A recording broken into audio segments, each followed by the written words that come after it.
ओम नमो नारायण। आप सभी का हमारे YouTube चैनल पर हार्दिक स्वागत है। शरद पूर्णिमा व्रत कथा। शरद पूर्णिमा आश्विन मास की पूर्णिमा को कहा जाता है।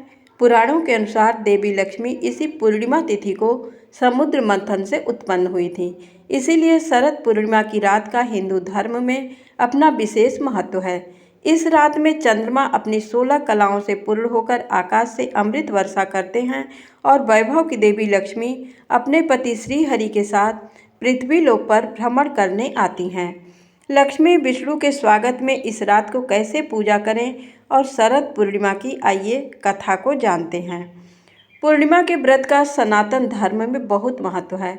हर महीने में पड़ने वाली पूर्णिमा तिथि पर व्रत करने से भगवान विष्णु और माँ लक्ष्मी की विशेष कृपा प्राप्त होती है।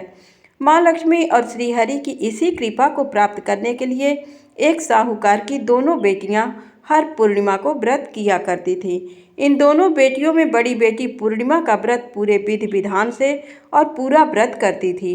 वहीं छोटी बेटी व्रत तो करती थी, लेकिन नियमों को आडंबर मानकर उनकी अनदेखा करती थी। विवाह योग्य होने पर साहूकार ने अपनी दोनों बेटियों का विवाह कर दिया। बड़ी बेटी के घर समय पर स्वस्थ संतान का जन्म हुआ।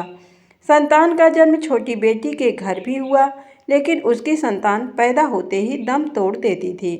2-3 बार ऐसा होने पर उसने एक ब्राह्मण को बुलाकर अपनी व्यथा कही और धार्मिक उपाय पूछा। उसकी सारी बात सुनकर और कुछ प्रश्न पूछने के बाद ब्राह्मण ने उससे कहा कि तुम पूर्णिमा का अधूरा व्रत करती हो, इस कारण तुम्हारा व्रत फलित नहीं होता और तुम्हें अधूरे व्रत का दोष लगता है। ब्राह्मण की बात सुनकर छोटी बेटी ने पूर्णिमा व्रत पूरे विधि विधान से करने का निर्णय लिया, लेकिन पूर्णिमा आने से पहले ही उसने एक बेटे को जन्म दिया। जन्म लेते ही बेटे की मृत्यु हो गई। इस पर उसने अपने बेटे के शव को एक पीढ़े पर रख दिया और ऊपर से एक कपड़ा इस तरह ढक दिया कि किसी को पता न चले। फिर उसने अपनी बड़ी बहन को बुलाया और बैठने के लिए वही पीढ़ा दे दिया। जैसे ही बड़ी बहन उस पीढ़े पर बैठने लगी, उसके लहंगे की किनारी बच्चे को छू गई और वह जीवित होकर तुरंत रोने लगा।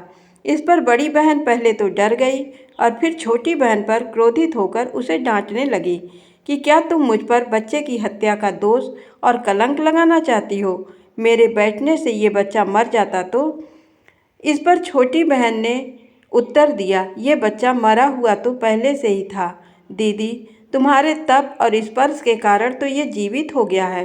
पूर्णिमा के दिन जो तुम व्रत और तप करती हो, उसके कारण तुम दिव्य तेज से परिपूर्ण और पवित्र हो गई हो।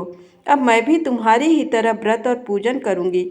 इसके बाद उसने पूर्णिमा व्रत विधि पूर्वक किया और इस व्रत के महत्व और फल का पूरे नगर में प्रचार किया। जिस प्रकार माँ लक्ष्मी और श्रीहरि ने साहूकार की बड़ी बेटी की कामना पूर्ण कर सौभाग्य प्रदान किया, वैसे ही हम पर भी कृपा करें। शरद पूर्णिमा की पूजा विधि। सुबह स्नान के बाद घर के मंदिर की सफाई करें। ध्यानपूर्वक माता लक्ष्मी और श्रीहरि की पूजा करें।